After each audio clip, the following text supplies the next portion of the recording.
Rain hammered against the sleek glass windows of Hillcrest Grand Mansion, but inside the luxury home, the real storm had already happened months ago.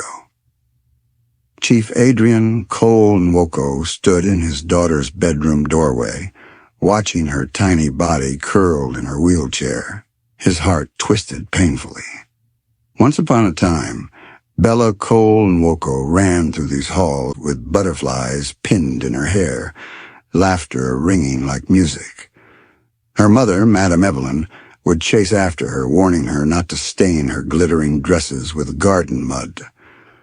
But that life ended on Lacora Island Road. A drunk driver, a broken car, a scream Adrian still heard every time he closed his eyes. Bella lived, but her mother died in her arms, and Bella's legs never worked again. The once bright child now stared endlessly at the garden beyond her window, silent, unmoving. Her therapy sessions brought only tears and exhaustion. The doctors gave percentages. Adrian wanted miracles. Every hallway in the mansion felt colder now. The staff spoke in whispers. Even Mama Kalechi, who had raised Adrian himself, walked gently as though afraid to disturb the silence. Adrian was a billionaire, Mr. Everything He Touches Turns to Gold, owner of Cole and Nwoko Holdings. But even with his money, connections, and power, he could not buy his daughter's laughter back. One evening, after another failed hospital visit, Bella clung to his arm, whispering, "Daddy, why won't God let me walk?" The question stabbed deeper than any enemy bullet Adrian had ever faced. He knelt, wiping her tears with trembling hands. "You will walk, my princess, I promise you. I will fight until the stars obey." But Bella only lowered her gaze. Promises no longer gave her strength. Hope was fading like a candle, losing its last flame. Adrian dismissed everyone from the room and sat alone beside her wheelchair. He wanted to hold her, but grief built walls around his heart. Loving her hurt too much because every smile he saw reminded him of the woman he lost. He whispered into the night, "God, if you can hear me, send help. I will give up everything if you save my child." No reply came, just wind and silence, and a little girl staring into a world she no longer believed would ever love her again. But beyond the mansion gates, in the noise and dust of Rosewood Street Market, a hungry, barefoot boy named Nedu Obi danced beneath the moonlight, unaware that destiny was already calling his name. A miracle was coming. And when joy enters a home where sorrow has lived too long, even the stars must listen. The morning sun rose over Hillcrest Estate, warming the marble walls of the Cole and Nwoko mansion.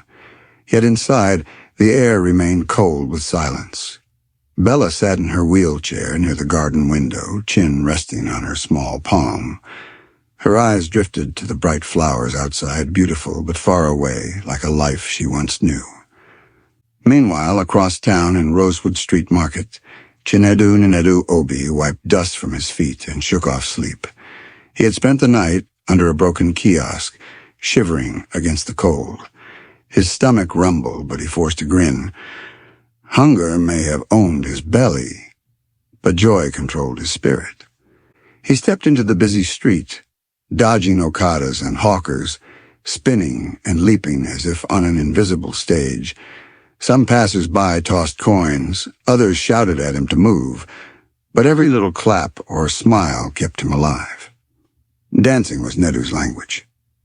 It was the only thing in the world that didn't laugh at him. That afternoon, tired and searching for a new spot to perform, he wandered toward the wealthiest part of the city, Hillcrest Avenue. He knew the guards would chase him if he got too close, but curiosity danced within him. As he reached the towering gates of the Cole and Nwoko mansion, he spotted a small gap in the hedge. On the other side sat a lonely girl, staring at nothing. Her sadness was louder than any shouting he'd heard in the market. He froze. For a moment, two worlds collided through a tiny hole in the leaves, one child broken by tragedy, and another hardened by the streets. Nedu swallowed hard. "I know that look," he whispered to himself. Maybe I can make that sadness go away." He slipped quietly through the hedge. Bella noticed movement and turned. Her eyes widened at the sight of a barefoot street boy coated in dust and sunlight. Nedu didn't speak a word. He just began to dance. Not the kind that wins trophies, but the kind that wins hearts. He flung his arms like a silly bird. He pretended to slip, then saved himself dramatically.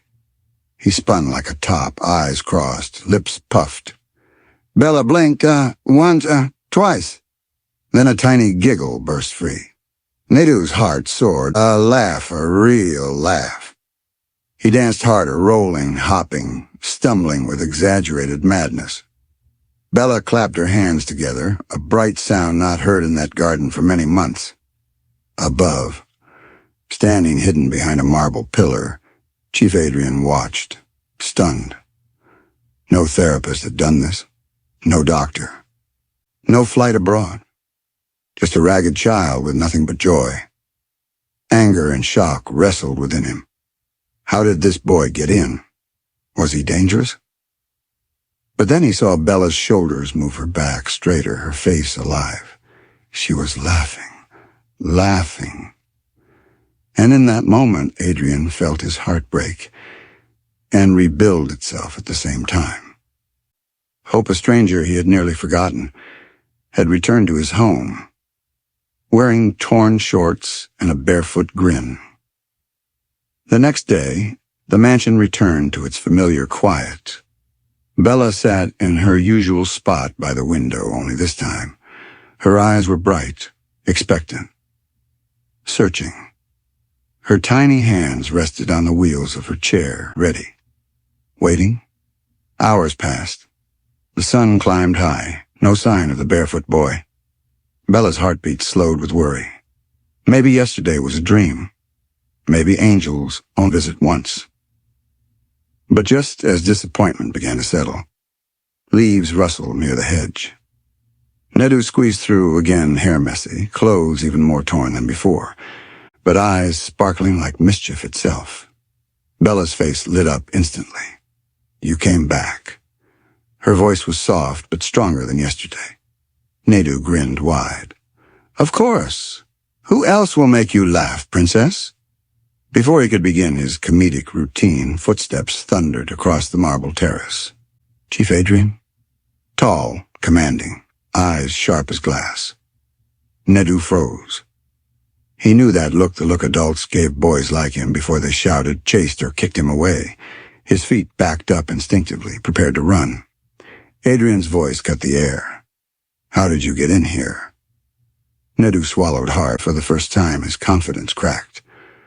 "Sir, I didn't come to steal. I only came to give something small." Bella rolled forward, panic rising in her chest. "Daddy, please don't send him away," she pleaded. "Please, he makes me feel alive." Adrian studied the boy closely. Bare feet, dusty skin, scars that told stories no child should know. Yet steady eyes, no fear of being judged, only fear of being unwanted.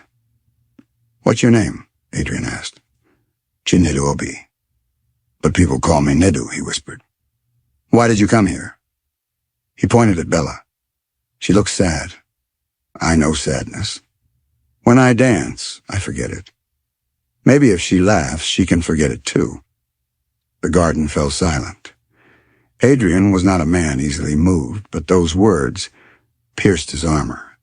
He looked at Bella, color in her cheeks, strength in her posture, movement, even if tiny, in her toes. He exhaled slowly. "You may stay, but only in the open where I can see you. No misbehavior, understood?" Nedu's face broke into the purest smile, the kind earned by surviving storms. "Understood, sir?" Bella clapped excitedly. Nedu bowed dramatically. "Showtime." He danced again, sillier, wilder, braver. Bella's laughter rolled across the compound like sunlight breaking through clouds, warm, unstoppable, life-giving. Adrian watched, and his stern expression softened into something he barely recognized in himself anymore. A smile.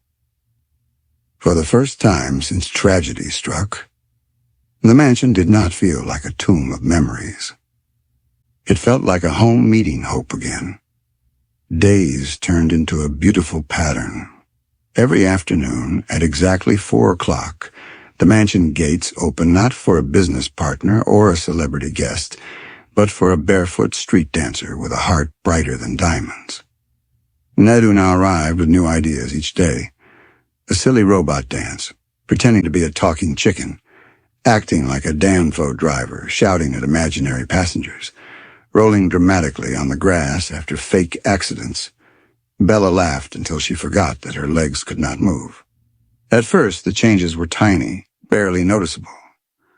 But joy is medicine the body cannot resist. Bella's arms grew stronger from clapping. Her voice no longer trembled when she spoke. Her back straightened each time she leaned forward to see what joke Nedu would do next. One afternoon, Mama Kalechi watched from the kitchen window, hand over her heart. "God is using this boy," she whispered.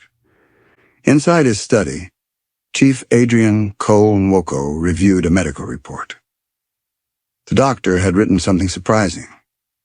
Her motor function shows renewed engagement. Emotional motivation appears to be driving physical improvement. Adrian paused. Emotional motivation. Not therapy, not surgery, not money. A boy with nothing but laughter. He stepped into the garden quietly just as Nedu collapsed into a goofy pose, tongue stuck out, eyes crossed.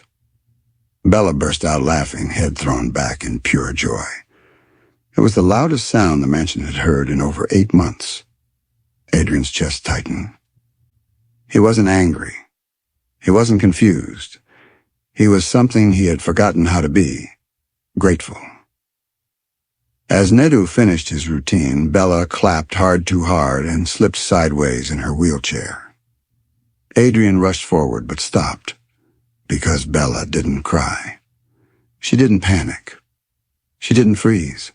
Instead, she gripped her handles and sat herself up. Her little arms trembled, but she did it all on her own. Nedu saw it first and cheered. "You're strong, princess." "Who said you can't move?" Bella's eyes widened in shock, then pride. Adrian knelt beside her, voice shaking. "Bella, your hands. You gotten stronger." She smiled with a newfound confidence. "Daddy, when he dances, I feel like my body remembers how to live." Adrian looked at Nedu, really looked. Not as a trespasser, not as a charity case, but as a miracle in disguise. A boy who healed what money could not.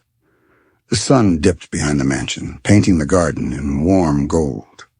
Bella rested her head against her wheelchair, smiling, not tired from sadness, but exhausted from laughter. As Nedu walked out through the gate, he turned back to wave. Bella waved too. Her fingers moved, all of them. Hope grew roots that day, and Adrian finally understood. Sometimes God doesn't send angels with wings. Sometimes he sends them barefoot and dancing. The sun rested gently over Aurum Children's Garden, casting long golden rays across the grass, where Bella waited in her wheelchair, excitement fluttering in her chest like the butterflies she once chased. Nedu arrived breathless and bright, with a leaf crown tilted on his head. "Princess Bella, are you ready for today's grand performance?" Bella giggled and nodded eagerly.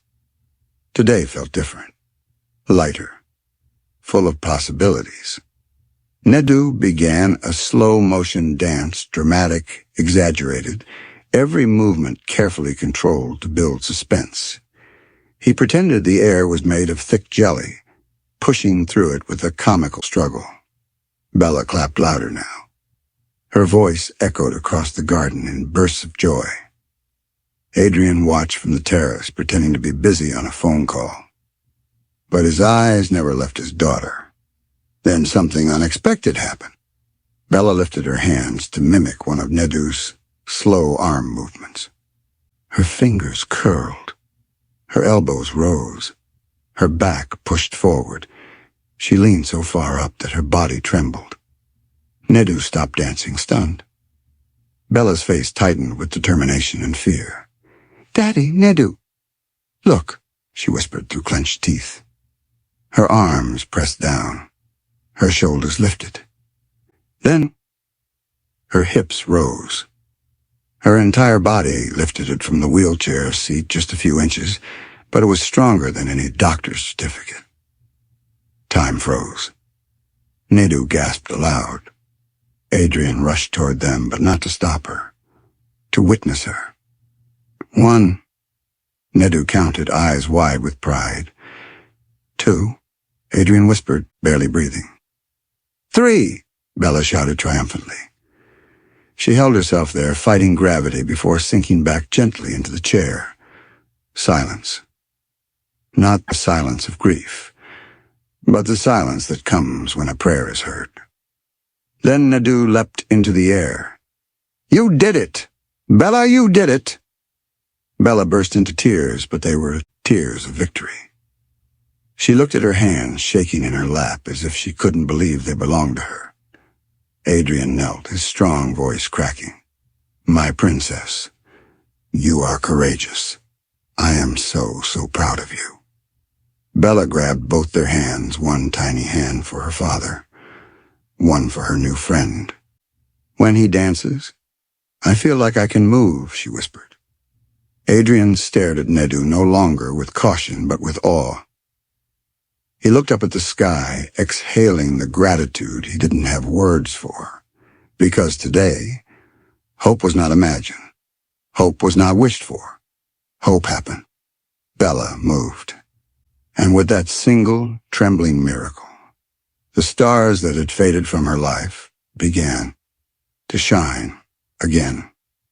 Later that week, the garden was quieter than usual. Bella rested with a blanket over her legs, still glowing from her small miracle. Nedu sat cross-legged on the grass, plucking petals from a fallen flower, unusually silent. Chief Adrian, Cole, and Woko stepped outside, hands clasped behind his back.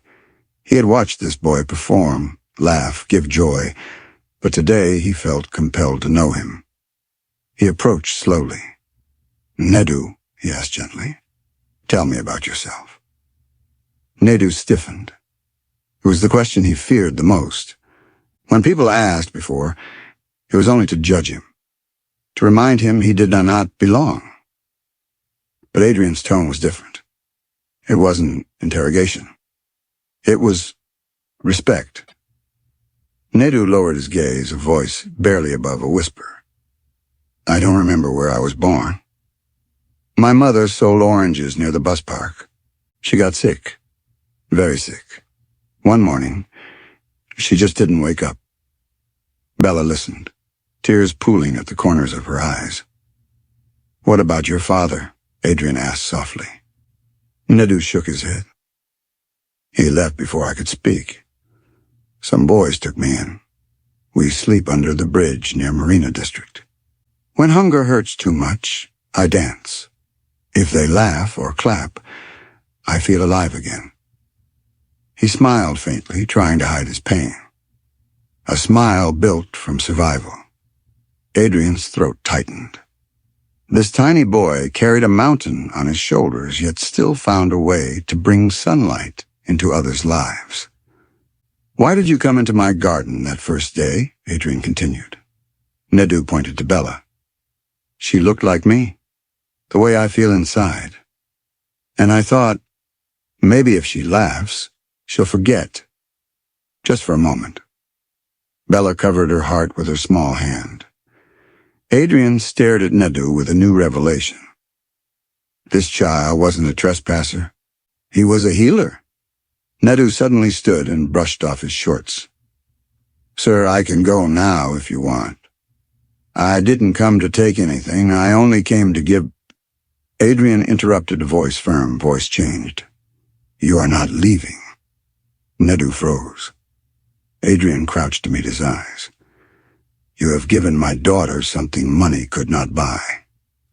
You are welcome in this home, not as entertainment, but as family." Nedu blinked rapidly, confused by a kindness he'd never known. "Family?" he whispered. Bella rolled forward and reached for his hand. "My brother," she said proudly. The word was small, but its power was enormous. Family. Belonging. A place where you are wanted. Nedu's chest heaved, tears slipping down his cheeks as if joy had finally found the courage to flow again. Adrian placed a hand on the boy's shoulder. "Tonight you sleep under a roof. Tomorrow we enroll you in school. From this moment, you are not alone." For the first time in his life, Chinedu Nenedu Obi didn't feel invisible. He felt chosen. The mansion that once echoed with grief now held something new and profound. Love unconditional and healing. And as the sun set over Hillcrest Estate, the mansion lights flickered on. Not just illuminating marble and gold, but shining on the beginning of a transformation, far greater than any miracle so far. Miracles rarely stay hidden for long. Within days, word began to spread across Licora City. The reclusive billionaire's daughter, the girl who couldn't walk, was moving again, laughing again, living again. And the reason? Not a new doctor. Not medical advancement. A street boy. Rumors exploded like fireworks. Some celebrated the story, a testament to kindness. Others whispered with suspicion, envy, and judgment. A gossip column from Mrs. Bisi Adiemi appeared online. Billionaire Cole Nwoko lets a gutter boy into his mansion. Is the princess safe? Talk shows buzzed. What if he steals? What if he is using them? What does this mean for the family's reputation? Business partners called Adrian, concerned. A boy from the streets? Think of your image. Think of your position in the economy. Think of the press. Adrian listened quietly, then hung up without a word. He looked toward the garden where Nedu held Bella's hands, helping her stretch, guiding her with gentle patience. His voice was steady when he spoke aloud. The only image that matters is my daughter smiling again. That afternoon, as Bella practiced lifting herself, she suddenly turned toward Nedu and said, "Stand with me, please." He nodded. She placed her trembling hands on him for support and rose slowly and shakily, but confidently. For the first time, she stood for nearly 10 seconds. Mama Kalechi fainted on the spot. Staff screamed with joy. Bella laughed, not from surprise, but from courage. Nedu nearly exploded with pride. Later that night, Adrian called a small gathering of his executives and closest advisors. They sat stiffly, waiting for explanations, expecting apologies. But Adrian stood tall, voice unwavering. "You all see a street child with nothing to offer. I see the one who brought my daughter back to life. If protecting him cost me my image, then let the world watch me fall, because I will rise as a father." Silence filled the room, the kind that comes when truth leaves no argument. Even the doubters lowered their eyes. Nedu's bedroom was prepared soft bed, clean sheets, new clothes neatly folded.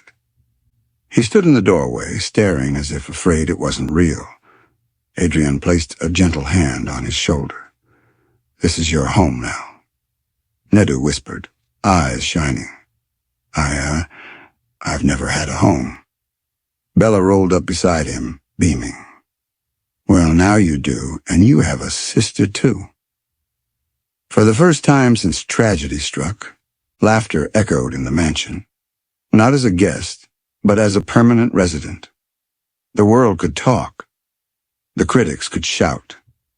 But within those walls, love found its voice, and nothing was loud enough to silence it. The morning sky stretched over Hillcrest's grand mansion, like a promise yet to be fulfilled. Birds fluttered near the window, singing as though they sensed victory was close. Bella sat forward in her wheelchair, excitement buzzing through her body like electricity. Today, she was determined to go further. Nedu knelt in front of her, his palms open for support. "Princess Bella," he said with a confident grin, "your legs are ready. They just need your heart to believe."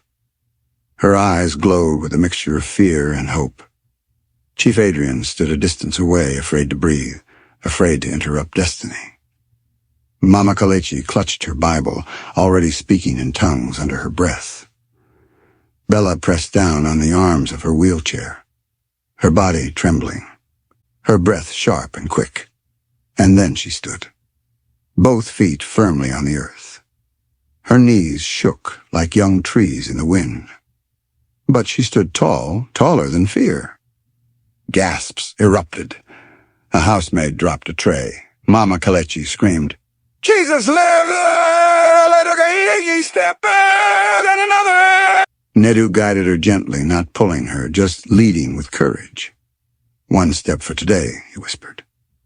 1,000 steps tomorrow. Bella's tears rolled freely, but there was no sadness in them, only triumph. Adrian rushed forward and knelt, his eyes overflowing. "My baby, you're walking," he choked out. "Your mother is smiling from heaven." Bella wrapped her arms around his neck, the hug he'd been longing for since the accident. "Daddy, I told you I'd dance again someday," she whispered, voice full of promise. Nedu looked up at the sky and whispered his own prayer. "Thank you for choosing me." Word spread again, but this time with awe. "Bella Cole Nwoko is walking again. The street boy is a miracle." Journalists begged for interviews. Doctors wanted medical reports. Other parents sought help for their own children. Adrian protected his daughter fiercely. Her healing is not for spectacle. It is for her life and for God's glory. But in truth, the miracle was bigger than Bella alone. Nedu had not only given Bella her strength back, he had given Adrian his heart back. That night, the mansion lights gleamed brighter than ever as laughter filled every room. Bella walked short distances before resting, but each step gave her more confidence, more joy, more life. Nedu sat at the dining table with a full plate of food chicken, jollof, sweetbread. He stared at it, almost afraid. Adrian smiled warmly. "Eat, son. Food is no longer something you must fight for." Nedu's hands shook as he lifted his first spoonful. For every bite he swallowed, loneliness left his life a little more. Across the table, Bella giggled. "Tomorrow, we practice dancing." Nedu laughed. "Princess, I am ready." The table erupted in joy, staff cheering, Mama Kalechi clapping, Adrian lifting his glass to the heavens. Inside a home once buried in sorrow, life returned. Hope walked again. Love took the lead. And the boy who once danced to survive hunger, now danced to celebrate destiny. Morning light spilled softly across the marble floors of Hillcrest's grand mansion, revealing something long forgotten within its walls, warmth. Where silence once ruled, footsteps now echoed. Bella pushed her wheelchair forward, stopping near the handrail installed beside the garden door. She gripped it with determination. Nedu stood behind her like a silent shield. "Remember, the ground is your friend," he whispered. Bella inhaled deeply. Step, a small one. but stronger than yesterday. Step. A trembling one, but forward. With every step she took, the mansion breathed easier, as if the walls sighed with relief. Adrian watched, hands over his mouth, quietly crying the kind of tears only gratitude can produce. That evening, the dining hall transformed from a place of forced routines into a room overflowing with laughter and loud conversation. Bella teased her father. "Daddy, you're smiling too much. Your face will break." Adrian laughed a real, unguarded laugh. Nedu sat beside them, stunned by the feast before him: steaming jollof rice, peppered chicken, fresh fruit juice. He ate slowly, cautiously, still adjusting to abundance. When he dropped his spoon, startled by his own comfort, Adrian gently patted his shoulder. "Nedu, no one here will ever take food from you again." Those words meant more to him than gold. The next day, a new door opened, literally. Adrian escorted Nedu to the large study room, where books, pencils, and new clothes waited neatly. "You start school soon," Adrian said. "The Cora Royal Academy will help you discover your future." Nedu blushed, overwhelmed. "Sir, what if I can't learn like the others?" Adrian knelt eye to eye. "You learned how to survive the streets. That means you can learn anything." Nedu looked down at his new shoes, still unused, still too clean. They felt like wings waiting to fly. Later, Bella motioned for him to come closer. She pointed to two colorful bracelets on her bedside table, one pink, one blue. She slid the blue one onto Nedu's wrist, keeping the pink one for herself. "We match now," she smiled. "Wherever you go, I'm with you. You're my brother forever?" Nedu stared at the bracelet, then at Bella. "I've never been a brother before," he whispered. Bella reached for his hand. "You've always been one. They just didn't see you." Nedu shut his eyes, holding back tears made of both pain and healing. In that moment, a child once forgotten by the world finally belonged somewhere. Every evening, neighbors heard Bella's laughter from beyond the gate, a sound that gave hope even to strangers. Mama Kalechi often stood in the hallway just to absorb the joy, whispering, "This house was broken, but God sent a child to fix it." Adrian walked through the mansion differently now, confident, light, reborn as a father in every sense. When he kissed Bella goodnight, she clung to his shirt. "Daddy, don't work too much tomorrow. I want you to watch me dance." His heart swelled. "My princess, from now on, watching you live will be my greatest business."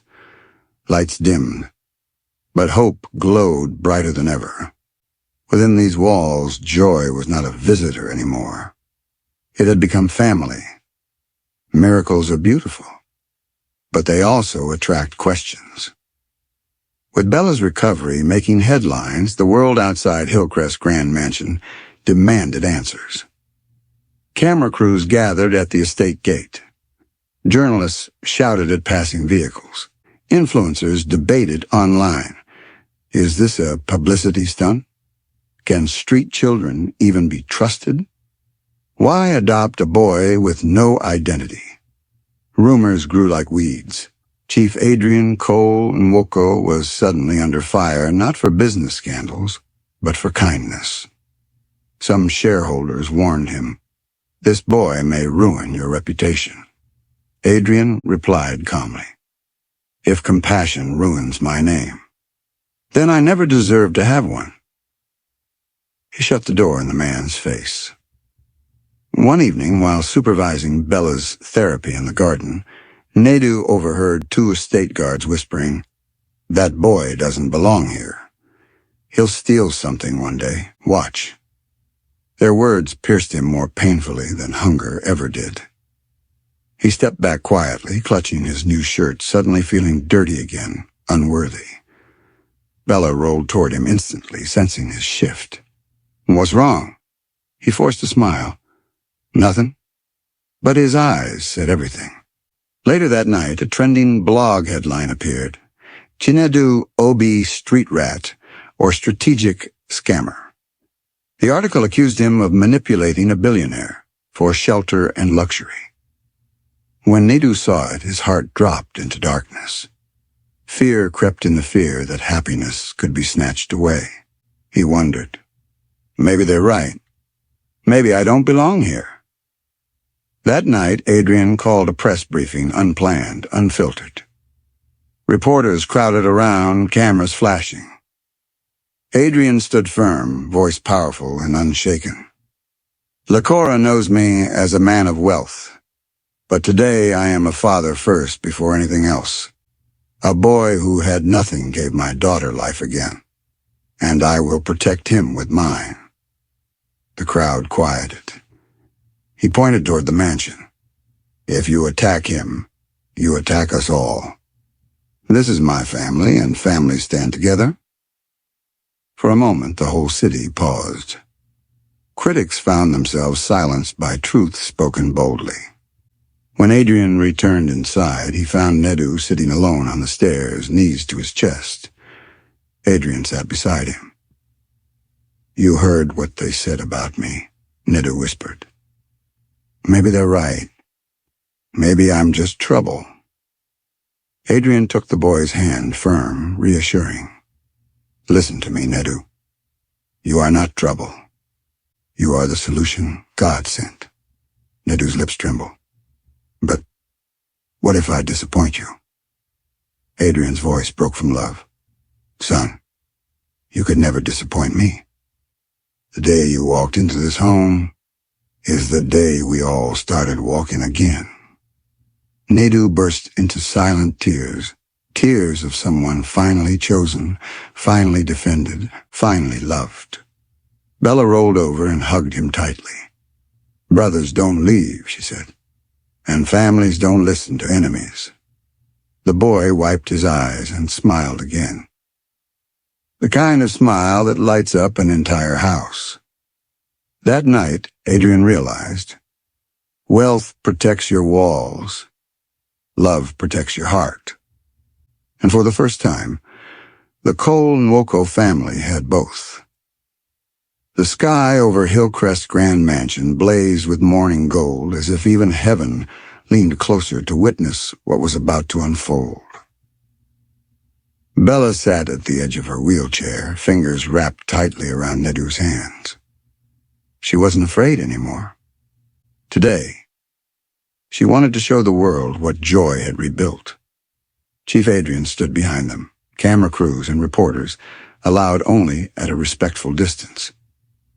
The front gates were open not for gossip, but for testimony. Mama Kalechi held her Bible high, whispering, Jehovah, finish what you started. Bella inhaled. The world held its breath with her. Slowly she lifted herself, legs trembling, face determined. And then she stood. Not for seconds. Not for balance. She stood like a warrior reclaiming her throne. A gasp erupted from the crowd. Camera flashes exploded like bright fireworks. But Bella wasn't done. Nedu, walk with me, she whispered. Step.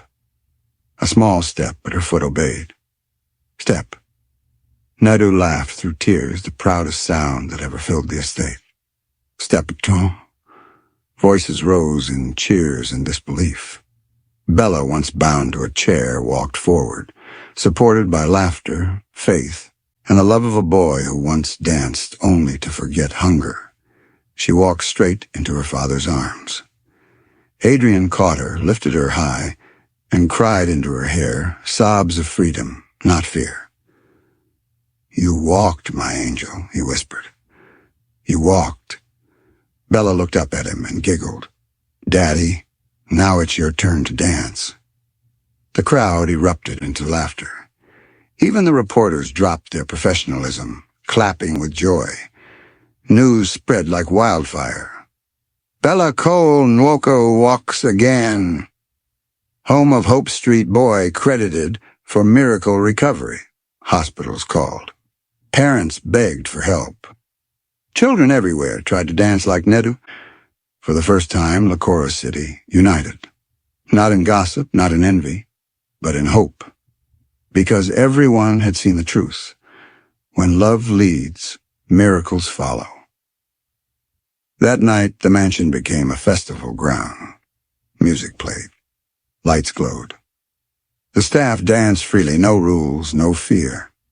Bella, standing with assistants, watched her family and whispered, "God sent me joy through a boy, and he sent that boy a home through me." Nedu stepped beside her, smiling like the moon itself. "Tomorrow we dance bigger," Bella nodded. "Tomorrow we walk faster." Their laughter blended like a melody written in heaven. In a world filled with pain and doubt, two children had proven something unshakable.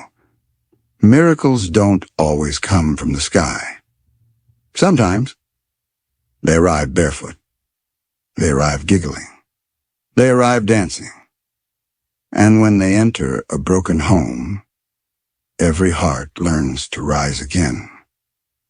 The next evening, Chief Adrian Cole Moko stood alone in his rooftop garden, a quiet sanctuary overlooking the glittering lights of Lakora City.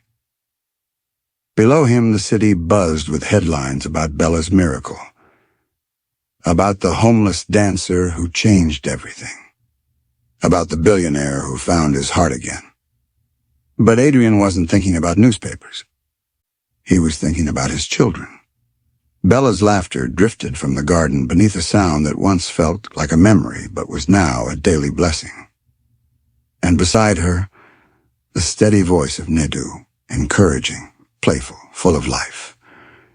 Adrian closed his eyes, tears forming not of sadness, but of overwhelming gratitude. "Evelyn," he whispered to the sky, "your daughter is alive again, and God sent a son to help me raise her." He returned inside to find Bella taking slow, steady steps along the hallway, Nedu guiding her, Mama Kalechi cheering, staff clapping as if witnessing royalty walk the red carpet. Bella reached him with a proud smile. "Daddy, look how far I can go now." He knelt down, arms wide. "My princess, you've already gone farther than anything wealth ever gave me." Bella wrapped him in a tight hug, her legs wobbling but holding strong. Nedu stood back respectfully, trying not to take credit. Adrian turned to him. "Come," he said, not as a command, but as an invitation. Nedu hesitated, then stepped forward into the embrace of a man who once feared vulnerability, now overflowing with love. "You are my son," Adrian said firmly, "and you always will be." Nedu's tears spilled freely, every hurt he had buried on the streets washing away. Later that night, as Bella rested and the mansion quieted, Adrian sat with Nedu on the staircase, the same place he once found the boy doubting his worth.